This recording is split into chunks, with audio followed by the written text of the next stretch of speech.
Happy Sunday, everyone. Welcome to Our Issues Birmingham. My good friend Barnett Wright, chief cook and bottle washer at the Birmingham Times. that translates to editorial and executive in chief or chief executive officer. He's the head man over there. Let's just say that. Is that fair enough? Yeah, let's emphasize bottle washer. I do a lot of that. I do too. When you're the head man, you make the coffee, you catch the phone, That's you right. put the stamp on the envelope. Right. Answer the calls when people don't get their newspapers Whatever. delivered. I have a Yes. staff of one. Well, I have a staff. They're doing a great job, but I help out where I can. uh, so what's been going on here lately with you? I think the big topic of conversation as I drive under the countdown clock almost daily, we're below 200 days to the World Games. So I think we should talk about your perspective of what's going on in our city with respect to getting ready for that.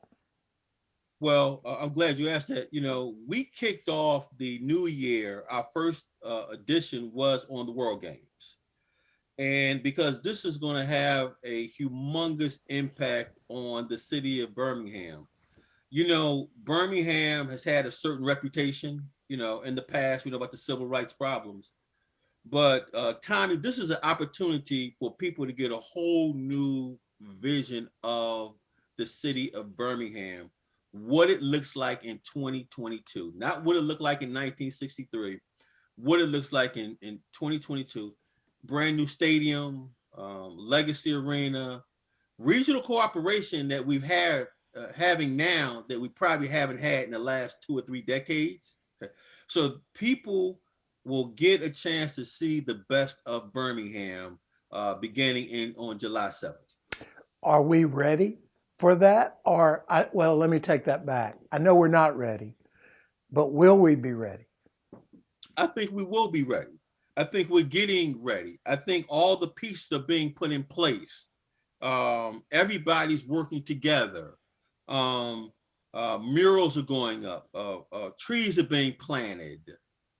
Conversations are being held. I don't think there's any doubt that Birmingham will be ready.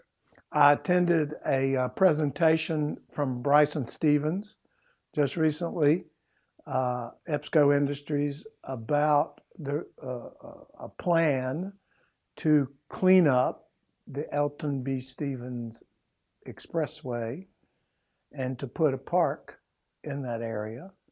I don't think it will happen by the World Games, but it certainly needs a cleanup, as do many other spots leading from the airport around the city. We need a big squeegee. I should talk to Mayor Woodfin about that.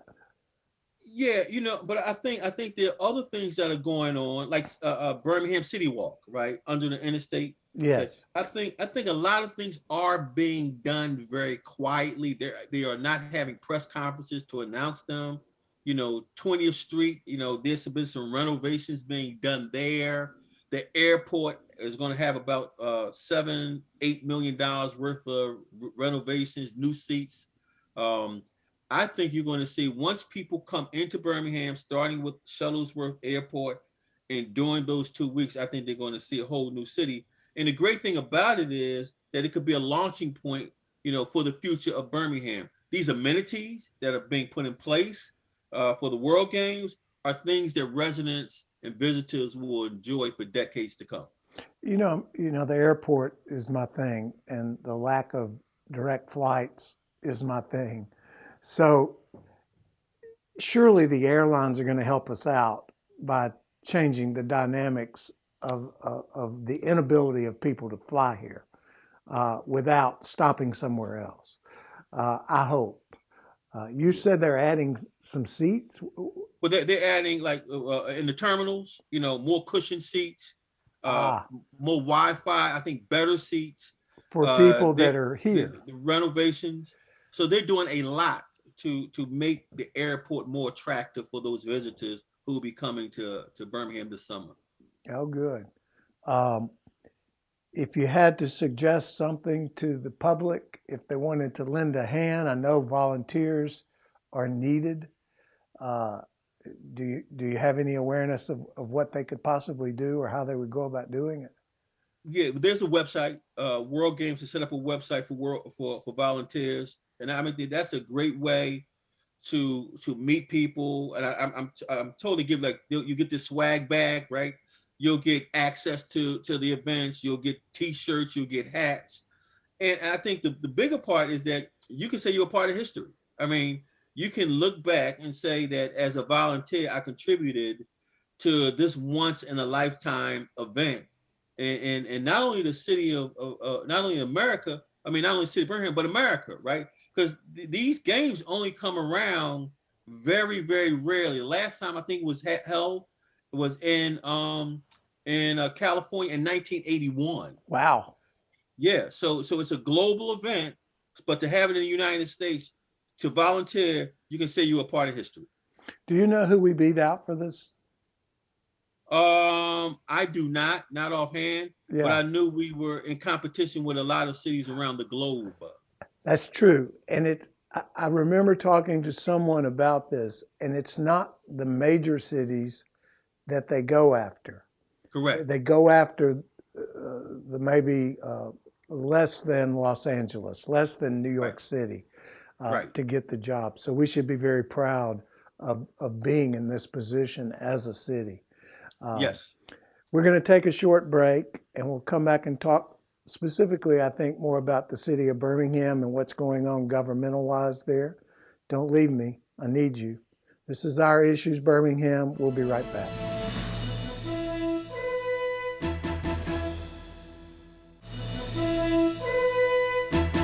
Welcome back to Our Issues Birmingham. I'm talking with Barnett Wright, Birmingham Times newspaper. He knows all. He's got his hand on the pulse of this city and this county. We're coming into an election year, right, Barnett? You know, this is going to be a very busy election year now. So everybody's talking about the midterms nationally, right? About who's going to control the House between the Democrats and Republicans. We're in March. Aren't we in March? Yeah, don't we have a primary in March? Yes. So here, okay, so that's primary. So it's going to be a very busy year. Let's talk about Birmingham. All right. So we have all 5 Jefferson County commissioners are up for re-election.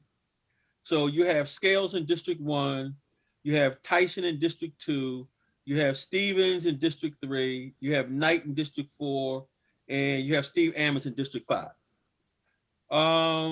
There have not been many rumblings about opposition to those yet. The question is, District 1, from what I'm hearing, is Scales. Remember, Scales ran against Woodfin for the mayor seat. So the question is, you know, are there Woodfin supporters who will have somebody run against Scales in District 1?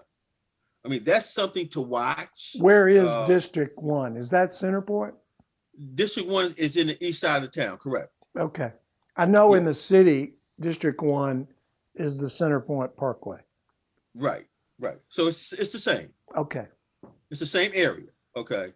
So you know, Scales has been very strong out there. It raised some eyebrows in the mayoral election when she didn't win any boxes. She didn't win any boxes in her own district. So does that really give somebody confidence to run against her? If so, who? That's something to watch. She's been very successful. Tyson, I just don't see anybody really mounting many challenges against any of the 5 right now. Usually they're a couple, I don't want to use the word fringe, but usually they're people who decide to go out and see what they can do. All right. We have a DA election as well, although I don't think there's any opposition out there now for Danny Carr. No, not that I've heard of. It would make sense, Tommy. Danny Carr is one of the most popular elected officials in this area. And as a criminal defense lawyer, he's balanced, and he's doing a great job. I will say that.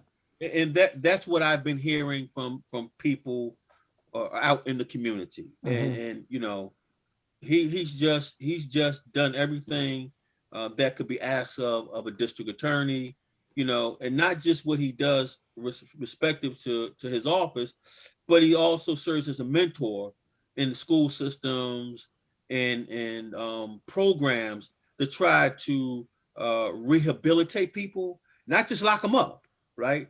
Just find ways that if they deserve to be locked up, he's very, very clear about that. Okay, you're going to jail. Okay, if you wreak havoc in this community, he will lock you up. However, those minor offenses, okay, if there's a diversion program that can help an individual, drug diversion programs, I mean, he's looking for alternatives for those low level type of crimes. Now, since Jefferson County is a bit peculiar because it has two DAs, I do know we have a contested election in the Bessemer cutoff. I do believe. Have you not heard that? Yeah, but Lanice Washington, again, And she the incumbent, and okay, Minnie Turnstile, I think, is running huh? again. And one of her former assistant DAs is running against her, I believe. So, but they're all Okay. getting out there now. Now, in addition to the DA races, I suspect the sheriff's race is coming up for, will that be a midterm and a, That would be a midterm. well, typically in Jefferson County, if you're a Democrat and you win the midterm, you've won the general. Is that a fair statement? That is a fair statement. Keep in mind he is a Democrat, Sheriff Petway, Yeah. who's running in Jefferson County. Well, does he have any opposition? I haven't heard of any. Okay. And remember, for a lot of these candidates, the toughest battle will be in the primary, right? Well, So yeah. so they have to outlast their primary opponent in their party, and then once they get, especially the Democrats, once they get to the general in November, I can't see them having much problem. Any other You know, and elections? before we get off that, I think everybody's talking about the Senate seat Yeah. in legislature with Marika Coleman and Louise Alexander I don't know. to replace Priscilla Dunn. That's going to be a race to watch. In the primary portion of it. Yes, absolutely. Why is that such a race to watch? Because you have two basically high profile names. I mean, both have won seats prior before, okay, and as representatives in the House. Both are high profile names, and both can be very tenacious campaigners. So be on the lookout for that one, as I understand it. Yes. Well, you always seem to have your hand on the pulse of the overall atmosphere of the political landscape. And I think that's because you're in it every day. We're going to take a break and come back and maybe address some other issues I'd like to talk about within the city of Birmingham itself, but wherever you want to go, we will go. So don't go away. This is Our Issues Birmingham. We'll be right back.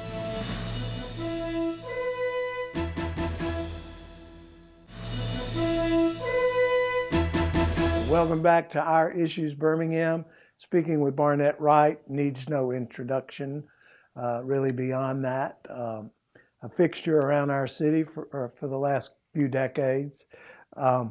So the city of Birmingham, Mayor Randall Woodfin in his second term, I asked Mayor Woodfin, why do we have a transition team? What are we transitioning? I really didn't get a satisfactory answer, but apparently they have one. But if you had to score him for what he's trying to do at the outset of his new term, what do you have to say about Mayor Woodfin? Well, you know what? I think the voters gave him probably the best score any candidate can have in a field with some tough competition. 65%? I'm not going to take. I don't think he'll take anything away from a William Bell or LaShonda Scales. Okay, they're tough competitors. and the mayor won overwhelmingly. Here's something I would say.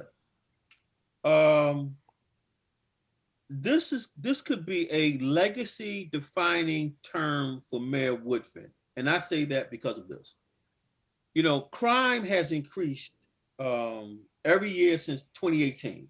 I mean, homicides. Now crime overall is down. Correct. Okay, great job. Crime overall. Okay, the murders have increased. Mayor Woodfin, and he has a lot of programs he's put in place. He's had a lot of partnerships he's put in place with law enforcement. He's had a lot of press conferences. He's brought together pastors and reward money. He's done a lot in order to stem those numbers. But Tommy, I will say this: at some point, it will begin to have an impact on his legacy. I think if you look at everything the mayor has done, okay, education, you can't take anything away from that. His rapport with the community, okay, his bringing everybody together, his work with the city council. I mean, it's just all amazing. His work with the Board of Education.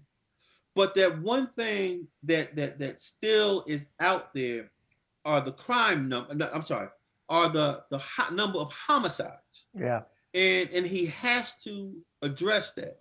The other thing I'll say is, we all know there's a difficulty of it. Let's say a husband and a wife get into an argument, and the husband or the wife, they pull out a weapon and they kill their significant other. You can't blame the mayor for that. You can't blame the police chief for that. So there are a lot of crimes, you can't say, well, it's the city or it's the mayor, it's the police chief. But still there's some crimes, young black males getting killed at gas stations or children in public housing getting shot. There has to be something done about that. Yeah, but I don't know what you can do I mean, it's not just Birmingham, so I don't want the world to think that we're the homicide capital of the country, because we're not, because these numbers as it relates to homicide are up throughout the country in every large metropolitan area. Without there is a nationwide crime wave, absolutely, and there are far worse numbers across the country than in Birmingham. But how do you, I use the word legacy, how do you stand out from the rest of the country? Okay. If steps are taken here in Birmingham, if those trends are not reflective in Birmingham like they are the rest of the country, think of the legacy that could be developed. Okay, all across the country, there are these crime waves, but somehow Birmingham has found a way to slow or reduce its numbers. See, that's legacy defining. Now, again, it's extremely difficult. It's easy for me to sit here on your show and say, go out and do X, Y, and Z. But until you're in that position, okay, it's far more difficult. I think your question was about the mayor, how's he doing, what grade I would give him. Okay, the voters gave him a passing grade, but those same voters also said that the homicides were the one area that they had concerns. Yeah. Well, I know the Birmingham Promise has made a lot of people who have taken advantage of it very grateful. I know there's a program that we did a show on recently called Build Up Birmingham. The complaint I get all the time about programs moving forward in the city of Birmingham is it's either being hung up in the legal department, which I think that's better, or it's being hung up in finance because it's a money thing. It costs money. If you're going to contribute, if you're going to pay these apprenticeships $15 an hour and the city's going to pay half of it, you've got to be able to show people that the benefit outweighs the burden in the long run. And that's what I think we have to do, is educate the citizens that we're all in this together and we've got to pull together And it starts in the home. Uh, the very core piece of, especially in conflict resolution, is trying to develop communication skills with one another that don't involve handguns. I think we also have to keep in mind, taking guns off the streets, right? They've done a great job. The police department's done a great job taking guns off the streets. Okay, the Birmingham Promise and Build Up programs work because they give kids something to do rather than get in trouble. One of the things that, if we're going to talk about homicides, you have to talk about crimes. Okay, one of the things that we always have to keep out, and the mayor has mentioned this, Tommy, is that the community plays a responsibility. Okay? The community has to, I don't know if it's through town watch programs, I don't know if it's turning in those individuals who they know are out there committing crimes and doing things that they should not be doing, or have done things that they should not have done. The community, I think if we see the community working hand in hand with the police department and with the city officials, I think that would help reduce some of these homicides in the city of Birmingham. Needless to say, we're all in this together. It takes a village, right? Yes, a big village. Thank you so much for being with us today, Barnett. It's always good to see you. Happy New Year. This is Our Issues Birmingham. We'll see you next week.